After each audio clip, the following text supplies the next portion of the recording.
예, 11월 10일 수요일 중대본 정례브리핑을 시작하겠습니다. 오늘 중대본 회의에서는 단계적 일상 회복에 따른 의료기관과 경로당 등 노인 여가 복지시설에 대한 방역관리 방안에 대해서 논의하였습니다. 먼저 대학병원, 종합병원, 동네병원 등 의료기관의 방역관리 강화 방안입니다. 병원급 의료기관의 종사자에 대해서는 추가 접종 기간을 2차 접종 이후 기존의 6개월에서 5개월로 단축하여 조기에 시행하고 있습니다. 또한 접종을 완료하지 않은 종사자에 대해서는 PCR 검사를 주 1회 의무화합니다. 새로 입원하는 환자와 또한 새로 채용되는 종사자에 대해서는 PCR 진단검사를 거쳐 입원하거나 채용해야 합니다. 특히 종사자에 대해서는 가급적 접종 완료자를 중심으로 채용하도록 권고하고 있습니다.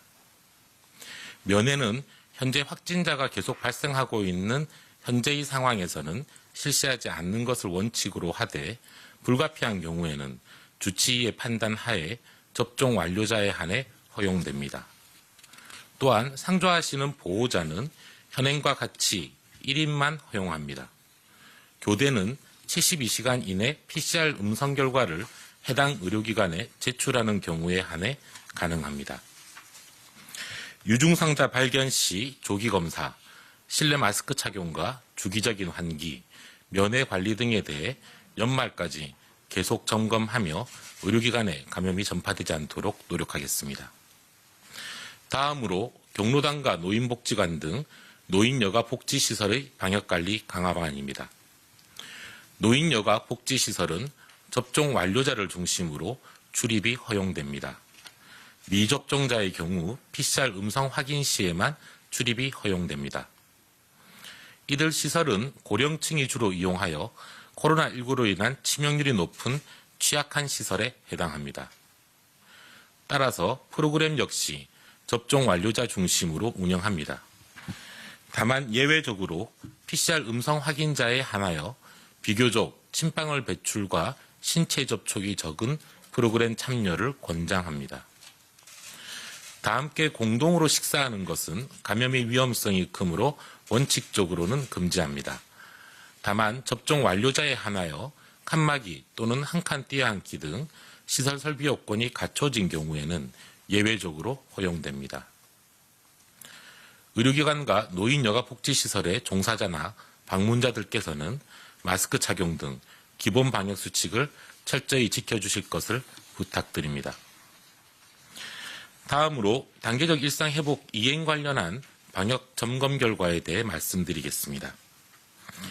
11월 4일부터 17일까지 2주간 행정안전부 등 8개 부처와 지자체가 참여하는 정부 합동 특별점검단을 운영하고 있습니다.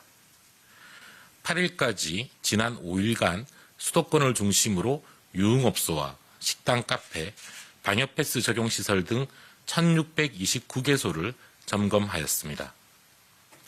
점검 결과 방역수칙을 위반한 업주와 이용자에 대한 고발이 1건 있었으며 과태료 4건과 경미한 사항 733건에 대한 현장에서의 시정조치가 있었습니다. 대부분 사업주들은 새로운 방역수칙에 대해 지자체의 지속적인 안내물자 발송과 현장 점검 등을 통해 이해도가 높은 상황이었습니다.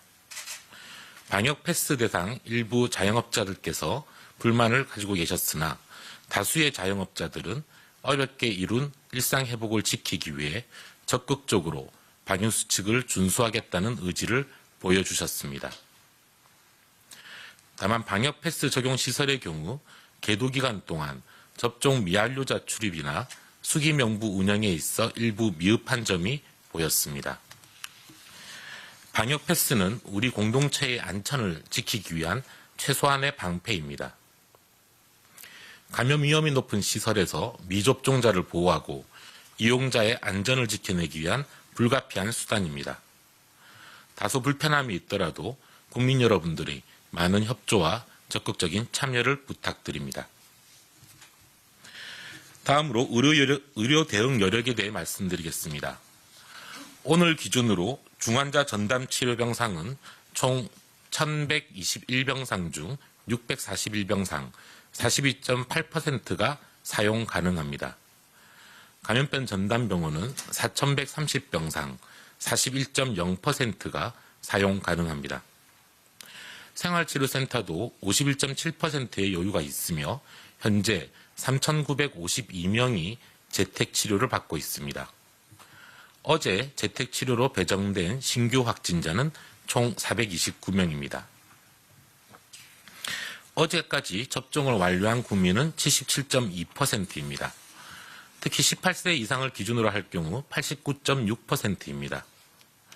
4월 3일부터 10월 30일까지 약 7개월 동안 확진자 25만 6,635명에 대해서 분석한 결과, 확진자 약 25만 6,635명에 대해 분석한 결과 전체적인 치명률은 0.34%로 낮아지고 있습니다.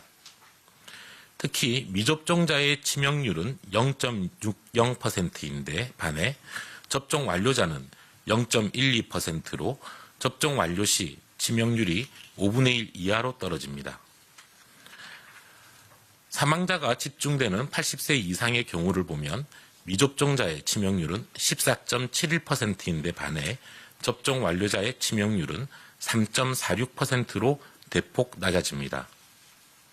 고령층의 경우 반드시 예방접종 그리고 추가접종 등을 받아주실 것을 당부드립니다.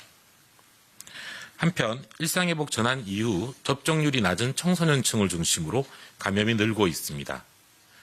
이들은 예방접종을 받지 않을 경우 개인방역수칙 준수만으로는 감염을 예방하기 어려운 상황이 벌어지고 있습니다. 주변의 확진자 발생 시 자가격리, 감염 시 치료격리로부터 자유로워지는 등 접종의 이익이 더 크므로 예방접종을 받으실 것을 권고드립니다. 단계적 일상회복을 시작한 지난주 이후 이동량은 계속 증가하고 확진자 수도 늘어나고 있습니다. 지난주에 휴대폰 이동량은 약 2억 5,141만 건으로 3주 연속 증가하고 있습니다. 코로나 유행 이전인 2019년 같은 기간의 이동량은 2억 6,202만 건으로 현재 이동량은 그때 대비 4.0% 정도 감소된 수치로 거의 근접하는 중입니다. 또한 연말을 앞두고 곳곳에서 동창회나 동호회 등과 같은 모임이 늘어나고 있습니다. 그러나 사적 모임과 행사의 구별에 혼선이 있어 단계적 일상 회복에 따른 행사의 기준을 다시 한번 공지해 드리고자 합니다. 행사는 첫째, 공공기관이나 기업 등 법적 단체가 주관하는 행사 또는 그렇지 않은 경우 결혼식, 장례식, 피로연, 돌잔치 등을 대상으로 인정하고 있고, 둘째, 사적인 친목 목적이 아닌 단체의 설립 목적 달성을 위한 행사를 인정하고 있습니다.